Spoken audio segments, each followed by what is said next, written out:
Are you a real estate professional navigating the bustling landscape of New York City, or simply someone fascinated by its ever evolving skyline? Either way, you're in the right place. Welcome to another episode of the Big Apple's Core, where we break down the complex world of corporate and commercial real estate. Join us as we explore the latest trends, challenges, designs, and opportunities that are shaping New York City. Today's episode is brought to you by Cornet NYC's learning sponsor, the Rockefeller Group. Rockefeller Group, a love for people, a love for the city. Welcome to the Big Apple's Core podcast. I'm Nathan Streeter, director with LSM Architects here in New York City at Steelcase Studios. This podcast is part of the Future Technology series, looking towards the future and equipping you with a glimpse of what's to come across the building and real estate industry. New episodes are every month, so be sure to like and subscribe to tune in to our very next one. But today, we have Philip Ross, the founder of Ungroup. He's a futurist, he's an advisor, and he's an author many times over. His focus on the impact of emerging technologies is what we're going to talk about today. And we have the pleasure of welcoming him here to discuss his book, Unworking, the Reinvention of the Modern Office, and for some educated speculation on the future of CRE. So Philip, welcome. Nathan, great to be here. We're going to jump right in today with one of your favorite quotes, or at least that's what I've heard. Mm-hmm. It's that we shape our buildings and thereafter they shape us. Yeah. So if we start with that and we start to think about the office not being designed the way that we work today, I want you to dig in and let us know what the common misconceptions that we have about how space should function are. Yeah, I mean, that quote was attributed to Winston Churchill, actually. After the Second World War, the Houses of Parliament were bombed and damaged, and there was a big debate about demolition and rebuild or reconstructing as it was. And he came up with that very famous quote. That's the attributed quote. And I think that's very apt for all buildings, whether it's shaping debate in Parliament or how people work. You know, you shape a building, and that then shapes behaviour and the way that we work together. And I think so far, the classic office building has not really changed much in 120 odd years since it was invented. It still reflects hierarchy in the organisational chart, very static, very rigid, and that really is up for grabs. In the book, you paint a linear connection between Taylorism and even thinking about the Frank Lloyd Wright open plan offices all the way into the days of the Seagram Tower. We think of these layer cake buildings and on into the future. But that linear progression had a moment 3 years ago when you were writing this book that things could have stopped or taken a different path. So let's talk a little bit about the impact of the pandemic. Absolutely, Nathan. I think. Look, we're in New York, surrounded by the kind of artifacts of that time. Taylorism was about efficiency and time and motion, and the buildings that we are seeing around us that were created as a machine for work. You know, an efficient machine, and for that kind of era, it was right. That was the way of organising work. It was, as you said, linear. It was division of labour. And it was very much an administrative approach. But as we moved towards a knowledge-based economy, you know, we saw the beginnings of change and challenge. And of course, COVID then put a stop to the current paradigm. Pre-COVID, so many firms, organizations said, there's never a way we could work from home. We have to be in the office, whether it's law firms or traders. COVID really reimagined everything and showed that we could be effective outside of the office. So that leads to the idea that we can reimagine the office, and hence the idea of unworking. This is the kind of, the is about unbundling, unraveling, starting again as opposed to iterating. Right. So if we're talking about even the risk as we move into a knowledge-based economy, which we'll dig into here in a minute, but if we talk about the risk then of operating with outdated buildings or buildings that where the floor plans or floor plates aren't really meant for the type of work we're doing now. What's the risk that we face as we layer on technology to that? I think there's a huge risk. You know, we spend our life looking at some of the kind of dilemmas of current floor plates, which are not really geared to the creations of the future. For example, if you take a typical floor in a building here in Manhattan and you plan it for meeting rooms, you get a whole series of small grey boxes which tend to be rectangular, and they tend to be driven by the number of people sitting around a table. That's not really aligned to where AI is taking us. And also it's not aligned to the kinds of spaces that companies are demanding for the purposes of coming together. Right. So I think there's a huge dilemma. The other area, of course, is verticality is a big challenge in some of the buildings in Manhattan and elsewhere in the world, right? You know, floor plate efficiency with a central core doesn't really lend itself to vertical interaction, and the addition of staircases to enable serendipity, which is another key area. And so those who've done that, perhaps Boston Consulting Group in Hudson Yards, where they've carved out a huge, fascinating array of staircases that collide, do so with a big impact on the net usable space. Right. We're also seeing the idea that workspace is as much about convening as it is about solo working. And so therefore those convening spaces are often not natural. Ceiling heights are constrained, for example, making it hard to build auditoria or kind of the spaces which give you kind of really great experience and purpose. Yeah, definitely.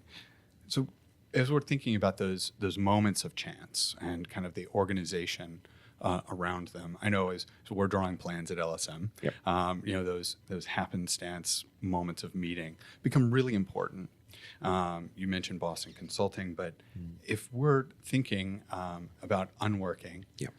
as not a collection of boxes, but as a collection, as a setting, a work landscape, I wonder if we could pause on that and kind of describe for you what that would mean as far as an efficiency of space. Just the work landscape itself in a knowledge economy is a little ambiguous. Yeah. I think there's two parts to that, Nathan. I think one is how you sweat space. So space pre and today is highly underutilized. Pre-COVID, you know, we did occupancy studies that showed around 45-50% of space being occupied. Post-COVID, you've got return to office dilemmas where the space is almost dead on Mondays and Fridays. Right. So it's a very different cadence, but still underutilized as an asset. So there's about sweating the asset is really interesting. And the way to do that really is to use AI in the future, which is beginning for advanced organizations. Apps and platforms that will sweat the asset and load balance it day by day, hibernating space, for example, when it's not used. The other side to that equation is how technology will shape specialist space. And a lot of the reaction to COVID was what I would call, you know, it's called here choice seating, which I don't quite understand as a term. Okay. I'm not a big fan of that, but around the world, hot desking, hoteling, free address, there's a bunch of descriptors. What we're now seeing is a move away from that, and it's around clustering, which I can talk to a little bit what that looks like, but also around space driven by technology that's about purpose. So rather than activity-based approaches and neighborhoods, which is still about ratios of sharing, what we now see is discrete spaces based on purpose that mirror a process. Okay. So taking that and stepping into the future, obviously, and I was about to talk to you a little, I know we previewed it a little, about hoteling and hybridizing. You know, if we're thinking less about, let's pause on the office being dead Mondays and Fridays. Let's think about hibernating the space, you were saying, and then taking the hybridization of the office. What does that mean then for the need for physical interaction for people that are in the office, or should they always be? Is you know, a little bit of an operational question, but it's also a functional question. It is. Look, I think serendipity is a huge driver of bringing people back, and that's everything to do with chance encounters through learning and development through building your own social network and human capital. So there's a whole range of reasons why you're back. Plus, there's aspects of compliance and utilizing an expensive asset. So there's a few things there going on. Whatever the reason, and I think different organizations have got different mandates, there's a different solution. So some people are trying to magnetize people to want to come back into the office, to vote themselves to come in. And they're driving that through amenity, for example. So we're seeing a huge change in amenity around the globe. One of my favorite examples of that is Lego's new headquarters in Billund outside of Copenhagen. They've changed the ratio. Prior to COVID, 70% of the floor plate was desking.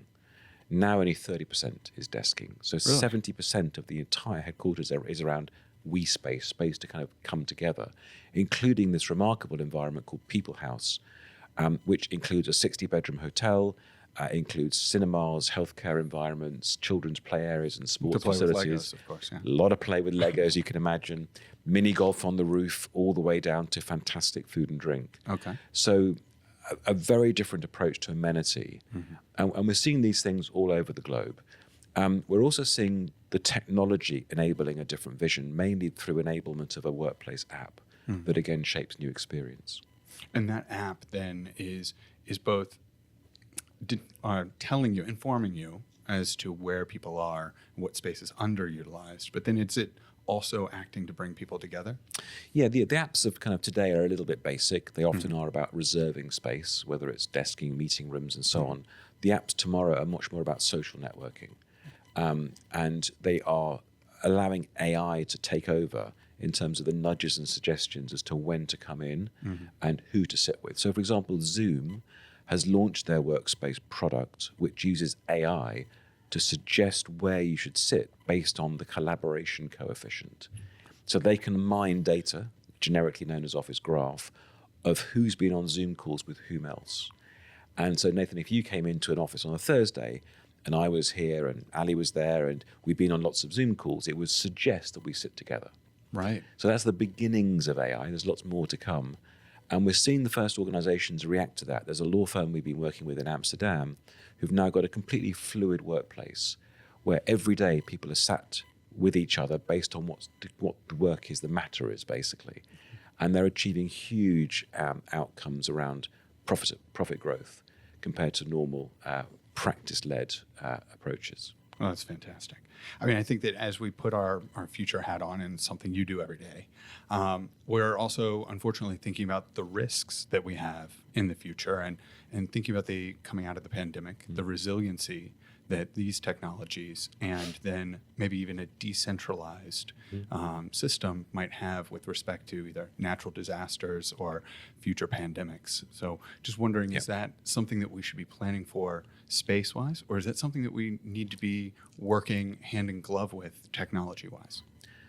Well, look, I think New York is a great example of what I would call the flight to quality as a trend. You know, people are either flying to Hudson Yards or some of the newer stock that's come out, or they're rebuilding their own, JP Morgan, et cetera. And those buildings, by and large, are smart. And what's left is what, for many, will be redundant stock. So obsolescence will come because buildings cannot be upgraded to be smart, which is everything from sustainability right the way through to the smart sensing to generate the data that organizations would expect. And I think really what we're seeing is that there's an element of well-being, air quality and so on, that people would expect given the pandemic. But it goes all the way through to how smart buildings will shape experience, wayfinding, through to the idea of generating the data that leaders will expect to see real estate as a real-time asset. Yeah, that's fantastic, because if we start to if you start to dig into about the middle of the book, you get to City 2.0. Yeah. And when we think about which is your definition of kind of how the city of the future might behave, in New York, we're quite rigid. We've got a lot of individual investors, which might be controlling that. But you look at your Class A office space, not your high A, that might be the flight to quality. Yeah. But even your middle A. And you describe kind of utilizing space as more plug and play, if you will, that we might be leasing space or using space, not as corporations, but on a individual need basis. I wanted to have you maybe elaborate on that, because that's it's a little bit around the consumerization of the real estate asset, and it's almost a logical extension of where we've gone with co-working and shared amenity, a convene type model here in New York. Software, for example, has gone in that direction. You no longer spend capital on software; it's all as a service. So A SaaS product is probably equivalent to a WaaS product in the future, where we're also going to see workplace as something that's consumable and operationalized as opposed to high capital investment. How do you do that? Well, that has to be with partners. So the corporation shrinks its footprint dramatically, but has a flex element of what it achieves within real estate. And we're beginning to see the early examples of that. I mean, here in New York, some of the advanced developers, whether it's Venado or Tishman and Speyer, have already launched shared amenities with work lounges and spaces that can be booked on a need basis. So this will, I think, grow, and others will have to catch up when their product is seen to be misaligned to what tenants are looking for. Right. And do you see potentially tenants grouping by areas of focus so that you're able to kind of have those happenstance meetings, or is it more of a vertical integration? If you are describing something like AI bringing our podcast team together, and maybe talking on a day-to-day basis, would that be bringing everything in-house from maybe different industries, or? I think so. I think it'll be multi-vendor, multi-platform. AI won't care about what products it's interrogating. You will ask your AI agent, I want to do an offsite for 20 people in Manhattan with these amenities, with this technology, with this food and beverage, and that's all you'll request, and it will be booked for you. Whether that's in your inventory as a corporate or somebody else's inventory, you don't really care. So the AI tools, the agentic systems, will begin to kind of pull together disparate platforms to solve what you were trying to get to. So if I were to put on a little bit of a skeptical hat, and we like to trust our technological systems, but at the same time, we're dealing with the throttling of prices up and down, based on demand. Which I paid far too much for a flight last week, and the next day it went right back down. And the algorithm is responding, the same way the inputs that we might put in. So how is it going to? Are we maybe perverting the way that we work, or is that? That's a great question. Yeah. I mean, dynamic pricing, you love it or hate it, right? Absolutely. Maybe you're asking the AI agent, what's the cheapest day next week to run a meeting, right? And it will look at the inventory in a particular part of Manhattan and it will find you the best rate. And you may say, well, we'll do it on Friday because we can do it for half the price of a Wednesday. So I can see that happening actually, as we are used to it with hotels and airlines. It's a finite resource, and it'll be kind of something similar when AI kind of begins to take over. But the technology becomes really intriguing. I think if you look at 22 Bishopsgate in London, which we worked on, it's the tallest building in the city of London. It's a smart building. It's powered actually end-to-end by Cisco, which is rare for a developer to enable that kind of infrastructure for the landlord, for the base build. And that's driving all sorts of new experiences. The lobby is very different from a US lobby. There are no reception desks and no security desks at all. You do not show your photo ID. There is no paper badge to collect. You're coming in and using Apple Wallet to access a building of 12,000 people. That's brilliant too. We have a tenant in that, our client in that building, so it's a fantastic experience. And we think that's the future. So the lobby, the ground floor plane, absolute reimagining of what that looks like, as Apple and other technologies will shape it. I mean, if you can enter the States with your face, why can't you enter a building, right? So that's the kind of logic, right? I think also in 22 Bishopsgate, the end-to-end Cisco infrastructure allowed incredible insights and new experiences. So, for example, there's a technology called open roaming, which people are just beginning to understand, that can shape a new experience. It can welcome you and it can say goodbye as you leave automatically and roam you onto Wi-Fi and do all sorts of interesting things. The shared amenity is huge. It's about 10% of the overall floor plate is shared amenity. So Convene run 2 floors in that building with the auditoria and the event spaces. So not a single tenant in the entire building has built an auditorium. No, yeah. So that's where it's heading. Definitely. And that becomes the building itself. The location is a destination in that case. And we were also seeing, coming out of the pandemic, it wasn't just flight to quality as the areas around Chelsea and around the High Line started to fill up with office tenancy. So, beyond head count and square footage, how should we be measuring that success of people showing up, or is it in how much rented square footage is there? Put your CRE hat on for a second. And it's a tough one, isn't it? What is the metrics for CRE success? right. I think the CRE profession is going to move more towards people performance than physical space performance, and that gets you the seat at the table, where that role should belong, and is more proactive. Now, what do I mean by that? Well, the correlation is really interesting, right? So you take a team of lawyers, you can tell which lawyers are billing more than other lawyers. So what are the top 5% doing that's different from the bottom 5-10%? Sales team, who sells more? What are they doing that's different? Today, you can look at, from Microsoft 365, for example, you can mine, how many emails do they send? What's the strength of their network? How many meetings per day are they doing? Et cetera, et cetera. We can also then overlay that with how often do they come to the office? Where do they sit? How long do they spend there? Right. What rooms do they use to present in? I think that the metrics will be about performance, and that will drive a huge amount of interest. And then you extend it into well-being and other aspects of overall success, and then you have a really persuasive series of data points for leadership to respond to.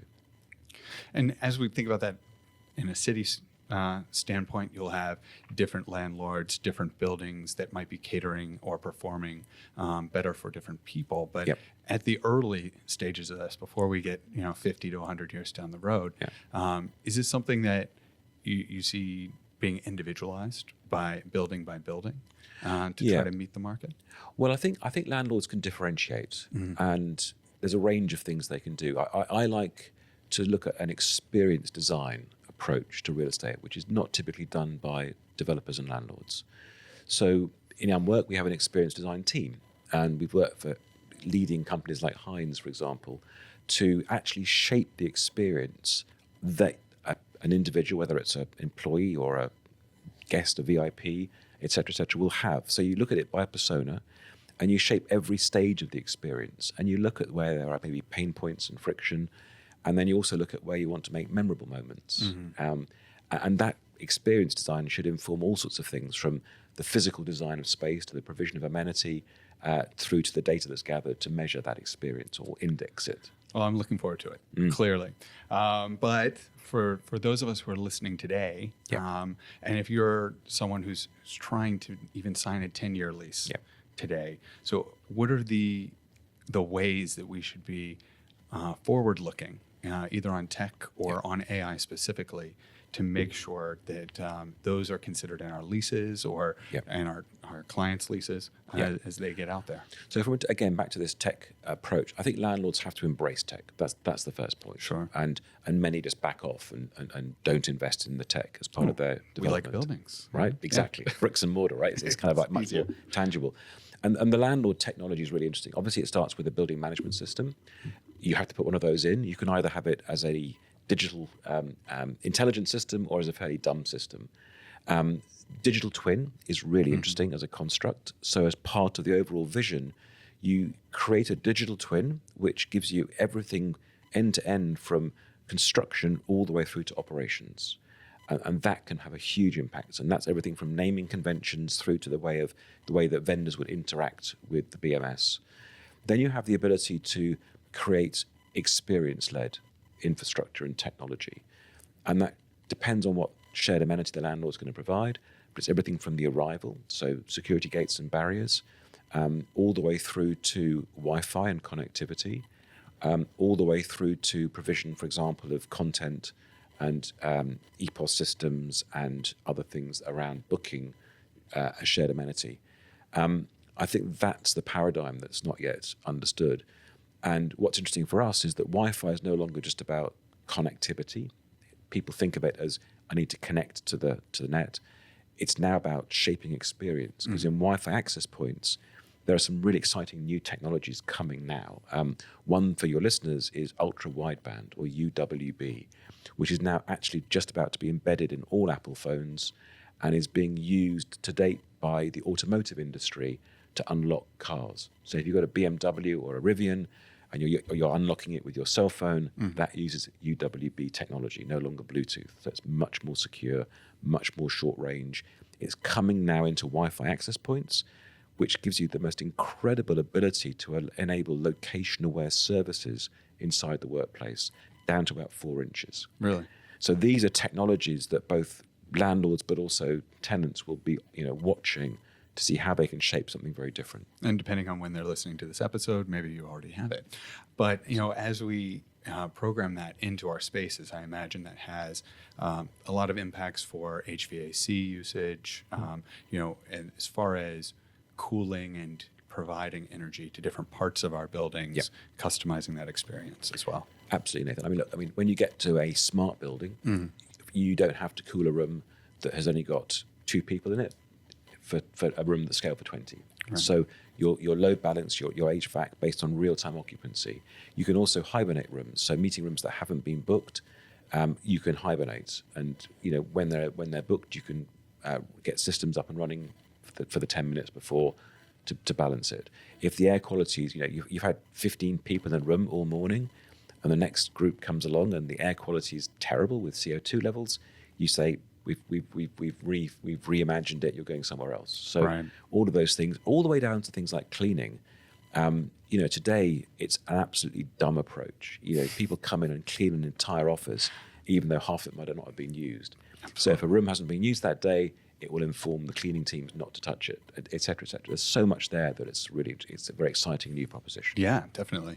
And from an operations standpoint, as well as people look to differentiate themselves and draw in new talent, this flight to quality that we were seeing before, I imagine will end up being a flight towards these sorts of buildings in order to, as long as we're all still leasing full floors, differentiate yourself from your competitors, but create a space where your individual workers are the most productive. Yeah, I think the talent attraction debate's not going to go away. So I think the experience of somebody coming in for interview, when it's differentiated, like as we've been discussing, would be a no-brainer. But it goes all the way through into the actual experience of the journey through the workspace. And I think, again, that should be detailed. What excites me is if that next generation, we're going to touch on generational changes, if they're excited, then they'll be more, they'll be more attracted to work for that organization in that location. Yeah, and that's a fun chapter on demographics as well. So as we're looking towards the future, Generation Z and beyond, what are ways that you see space needing to change to attract people, even in the next 10 years? Yeah. Gen Z and Gen Alpha, I think, is even more interesting. Sure. And if you look at the data, for people who are creating new workplaces, let's say for 2030, the majority of the US workforce will be Gen Z and Gen Alpha. So, we are really building for that cohort in this time frame. And all the research is really intriguing. One of the most frightening parts of it is social skills lack, right? Contact time is fascinating. A lot of it's spent online. Yeah. So physical contact is there. Loneliness is huge globally. Huge. So the physical workplace has a whole range of roles to play, often around building social networks, which I think is a very interesting area. Yeah, and what would you say to looking back to the beginning of our talk and kind of the linearity that we've seen in the change? The role of work now appears to, for these generations, take on a persona that might have been fulfilled 200 years ago by the church. Yep. Before we were cathedrals of business. Yep. Where's that work-life balance for someone who's struggling with it as they're young, as it becomes ubiquitous? Yep. It's interesting. Stuart Lipton, who's the developer of 22 Bishopsgate, he's one of the great UK Lipton developers. Rogers, That's right, exactly that. He talks about meet, eat, mate, date. Yes. So this kind of like role of the office, house. right? Yeah. Of socialization, but also dating. I can't get a really great figure globally, but the stuff we've seen, about 30% of people have met a partner, boyfriend, girlfriend, etc., at the office. Which is a challenge in the Me Too environment, right? But Can be. We often will meet people through the workplace. So I think those roles are absolute. And at 22, for example, the floor that is the food and drink has a bar open till 9 p.m. every night. So you're socializing in quite a safe environment of really people who either work in the building or close friends of those who work. And that's a much better place to be than a kind of general open public bar for some people. What would you say to someone who might be worried that that's a form of siloing? That then we're not drawing in the happenstance creativity or chance encounters that you attribute as well in the book to really bringing about some of the best developments within society in the 20th century. I think that blend is really important to get right. I think that generation we talked to actually is a victim of that with dating apps, right? Because you're narrowing your focus so much. So even broadening it into the workplace is something, as opposed to in the city 2.0. Well, that is a broadening, right? then, right? It's to some extent a broadening. And I think I often get told some of this technology is intrusive. What about privacy? Today it's about an opt-in. But I reckon that generation will be different. If you work with the average 12, 14, 15-year-olds, they're on Snapchat all the time. They use Snap Maps on a regular basis. They'll go on vacation, and the first thing they do is look at Snap Maps and see if any of their friends are there. So they'll get used to the idea of looking at their cell and saying, who else is here that I should or could or would or might want to interact with? They'll expect that in the workplace, and we're well away from that today. Fair. All right. In closing, what else should we be looking for from our smart buildings? Let's say in 2035.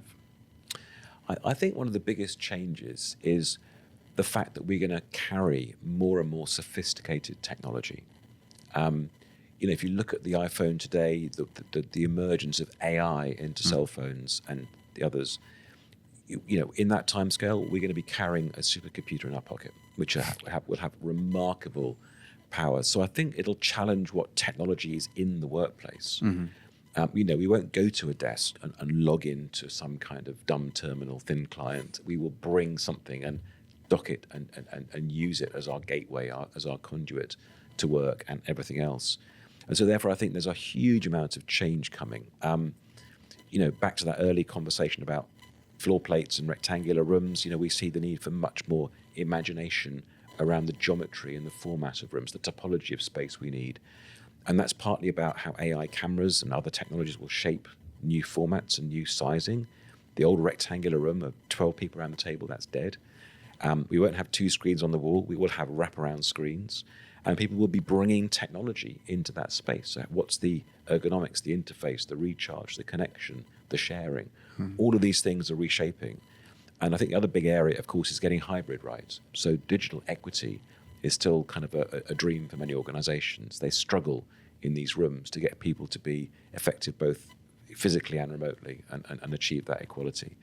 So I think that there's a huge amount coming in the next few years to reshape our buildings. I think we will have a different mix of space, based on amenity that we've discussed, space for we working together collectively and space for individual working.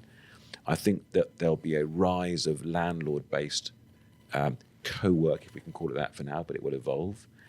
And I think that the data generated by all of this will lead to CRE teams needing data science. So again, a prediction for where we're heading around some of your members will be around the skill sets we need, because the data lake will be vast and you have to make sense of it to interpret and then drive the smart decisions, which I think elevate the real estate function to the leadership of business that we need. Now, it'll be fascinating to see, especially where the knowledge economy goes. And for those of us who are straddling it between the built world and our workplace has physical impacts as well, we'll continue to try to create those spaces. Yeah.